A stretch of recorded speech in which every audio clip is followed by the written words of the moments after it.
Hey ladies and gents, it's Sister Liz coming to you with a review of Belphegorr from the Mythic Legions line, brought to you by the Four Horsemen. So let's take a look at his bio here real quick. Belphegorr. In his years of banishment from Mythos, Arethyr did not sit idly by, waiting to be set free. Instead, he enlisted the help of the demon Belphegorr, a native of the Prism realm. Belphegorr's ability to tear portals into the fabric of reality has afforded him a position of honor at Arethyr's side. When he was ultimately released, Arethyr acknowledged Belphegorr's role in weakening the barrier back to Mythos. The barrier back to Mythos, which sparked a bitter feud between the newly crowned Dark Prince and the Legion of Arethyr's general, Gorgo Aetherblade. So Belphegorr and Gorgo Aetherblade are, I guess, at odds with each other. And they're vying for position of power behind Arethyr. And so there's a lot of intrigue there. But Belphegorr is definitely not someone to be taken lightly. Did I say that Super Dad was here helping me out with the review, or did I completely skip? It's okay. I was all into the intro, and I have to tell you, again, like what was the shadow figure we did before? Shadow Equidron? Yeah, I dig this figure. I like the Hellspawn type figures. Right. As a matter of fact, what's the name of the figure with the horse? Arethyr. Arethyr. Yeah. It's a toss-up between these two to me about which is the boss. Now, did I hear the bio correctly? Is there a rivalry between the two of them? No, Arethyr is the boss. Arethyr is the boss. Okay. Gorgo Aetherblade and Belphegorr are the two who are vying for position. Got it. To be the right-hand man. But let me point something out here. Okay, this is the basic figure. It does not come with the wings. The wings come separately. It's a wing pack. You mentioned that before, yeah. Right? But the wings are obviously perfectly color coordinated to Belphegorr. They do. I tried them out with the Hellfire Goblin earlier, and they weren't a perfect match color-wise. But with Belphegorr, it's like he was born to have these wings. And as a matter of fact, I think that without them, the figure is somewhat incomplete. So if you pick up Belphegorr, make sure you get these red demon wings at the same time, because it really complements and rounds out the figure. When the figure first came out, you know what? I didn't care for the wings at all, but seeing them on the figure, you're right. It makes it a complete figure, and it gives you the option whether you want to have them with or without. But I like them with I really like the wings on them, so that worked out real well. Yeah, well, those are classic demon devil wings. I love all the cracks and crevices, and the fact that there are actually holes in the wings. Yeah. So they're weathered, and it does. It gives like that ancient feel to the figure. Yeah, like he's been around for a long time. Yeah, so we're going to just take him around so you can get a bit of a profile. I know we got the little temple behind him, but you can get a better view of how the wings are separate from the body, or how they distance themselves how they attach. They attach the body with the wing adapters, which are the ubiquitous wing adapters that they always put in with those figures. Put them up again. If matter of fact, if you put them right on the throne behind you. Okay, so these wing adapters are for smaller wings. Right? And then there's this, which I think is a weapons pack adapter. Got it. But, the larger holes on that wing adapter allow you to put wings on pretty much any figure. And so they really come in handy there, because when he's wearing the pauldrons and he's wearing the wings, you need the wing adapter to kind of push the wings back a little bit from the pauldrons. And you all are getting a good look at the way they attach to the back there. Yeah. I actually like that they're not up on the figure. They actually have kind of that natural pushback, like they're really natural to the figure. So that. And the other thing is that the wings have articulation on them, so you can kind of move them backwards and forwards, and they're rather heavy. Right. So I'm not gonna try to articulate them. But if you take photographs or whatever, you can put them into position, open them, kind of close them, and all Well, that. you know you can do it. Why don't we take a look at the wings just being a little more articulated? Yeah, if you take a look at them and just kind of moved around, you can see is kind of move the wings back. I really like the way they extend back from the back. Yeah. So, you know, they are articulated, and they hold very well, and they really serve as another mean of support, which is like great. You know, we have him like, you see how he's on this step leaning forward, which gives it a more dynamic deal if we had another figure there. Right. So if we had another figure there that he was talking to, something like this. So here's a figure from Diablo, which I think she matches very well with her. What do you think, Is? I think she's awesome, and I think they look really cool together. Yeah, I tell you, I love these kind of demon figures, but you can see, I mean, here, as you see, I've invited my first wife, as she was described in the last video.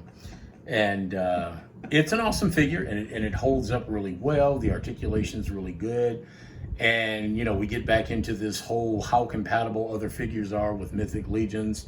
As you can see, this is romance meant to be. I'm freezing it here, as you can really see how those wings help. They catch. So you see how the figure's able to lean forward as if it's about to take off. And maybe it's a courtship or something like that. You know, it looks like she really took a step up from me. She's gonna fall. She always falls for whoever she's talking to. That's the whole point. But you're right. She's probably going to go back a little bit more, but she does look good where she is right now. So there she is, but there it is with the figure, and I think it looks good. So, you know, it's not just this figure that what's the name of the Mythic Legions figure there? Belphegorr. Look at the wings. Look at the shading on there. Oh, it's awesome. It's the back. awesome. The texture. Like I said, at first I didn't think it was so great.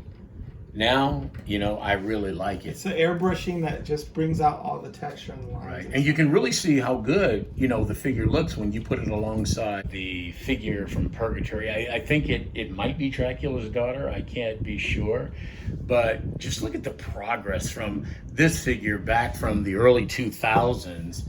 I mean, she's not very well articulated. She's a beautiful sculpt. You know, I get that. But when you compare that, just look at the difference between the two figures, and you can see it. I won't take it all the way around because there's really no point. I'll bring it back. But again, I love the compatibility, or as Iz pointed out, I say compatibility, but in this point, they're not fighting. But the compatibility of these figures, just beautiful, beautiful evil. They met on esatan.com. Yeah, there you go. But, you know, just to draw out, and again, I'm sorry, what's the name of the figure? Belphegorr. Belphegorr is just a majestic figure. In our play, there will be a rivalry unless they come out with the guy that he's supposed to be a rival for the other guy's figure. But just beautiful figure, and I pun included, the marriage between like these two figures.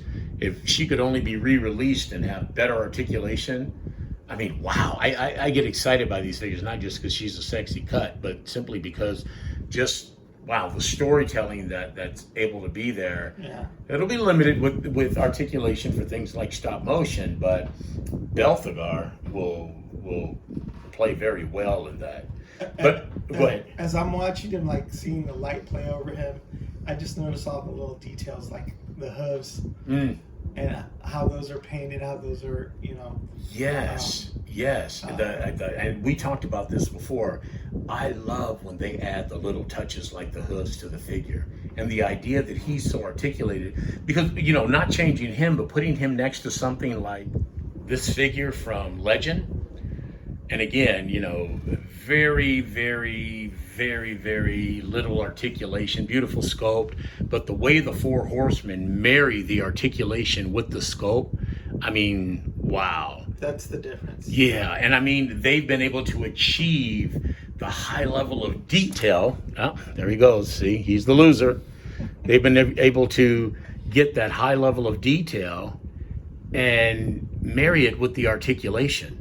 I mean, these figures really look compatible. They look like you're coining a phrase. Yeah, I like it. But I mean, when you look at this and just the way it plays, I mean, if it was a figure. If this was a situation where I was doing dialogue, and again, this old figure, obviously it's an old figure, would be limited by the lack of articulation. But look at how compatible that sculpt is. That's amazing. Yeah. So, did you want to say anything about this figure? You've seen this figure before. What, right? the Legend? Yeah, the Legends figure. And they had the big 1/4 scale. You Ah, know, that was huge. Yeah. But yeah. just beautiful figures. But the detail, the sculpt of that figure, the Four Horsemen have been able to match it and still give us all that articulation. And the cool thing is how the articulation works so that it's so expressive. Like you can put it into all these different kind of poses. We also have alternate hands. So we have the weapon grasping hands, and then we have sort of the looser hands. Which is amazing because even these aren't even his weapon grasping hands yet. They work beautifully. Yeah. They work beautifully. And if we put them in another pose, something like this. So here we have another figure from the Purgatory line, you know, the Lady Death. One of my favorite figures, by the way. I mean, it's kind of like that Hulk that the Four Horsemen sculpted, even though it doesn't have like the mid twist.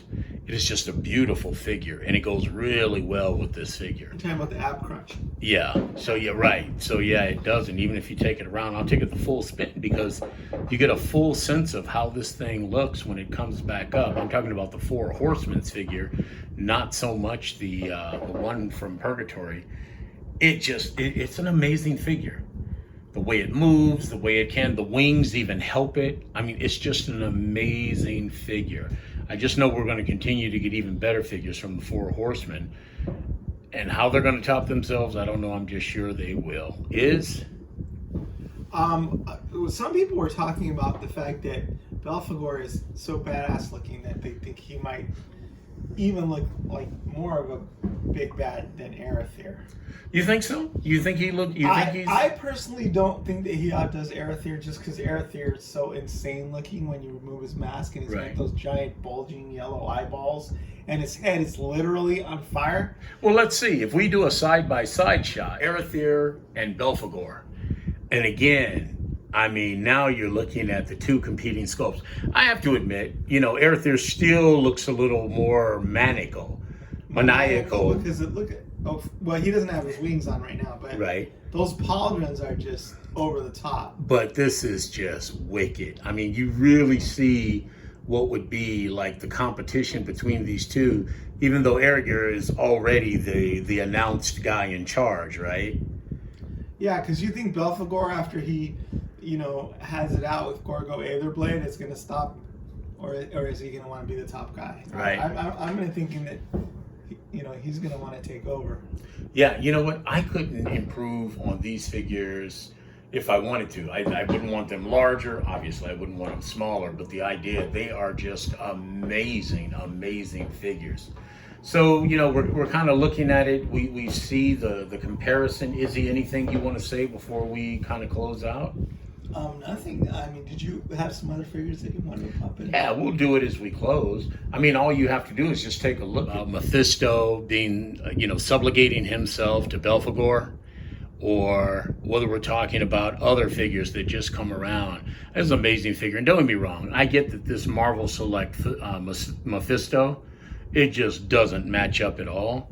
But the majesty of the figure does come through. Not so much in Mephisto, but in Belphegorr.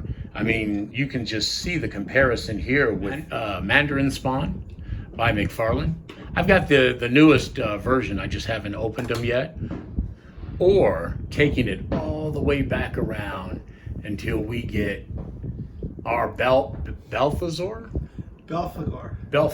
Almost got it. With the perfect mutant on guard. Now, I don't know if you guys remember these back from the day, right? Saljor, who's evil mutant warriors, but look like demons, right? Now, I took the fur skirts off of them because I just think they look much more streamlined with the original things that they came with. So we've got that. Anatherians from the Seventh Kingdom. Anatherians, so they are. So what do you think is? Well, I think it's pretty epic. Yeah, so you going to give your general signing off? Yeah. These are amazing figures. I just want to say I've had a blast going through these. I particularly like these type of figures because they just, they get to serve the whole evil, they satisfy the whole, you need bad guys. You don't get worse than these kind of bad guys. Right. They personify like the evil and everything else, and I'm digging the horse. So, all right, guys, Is the Wiz signing out. Super Dad. Good night, everyone.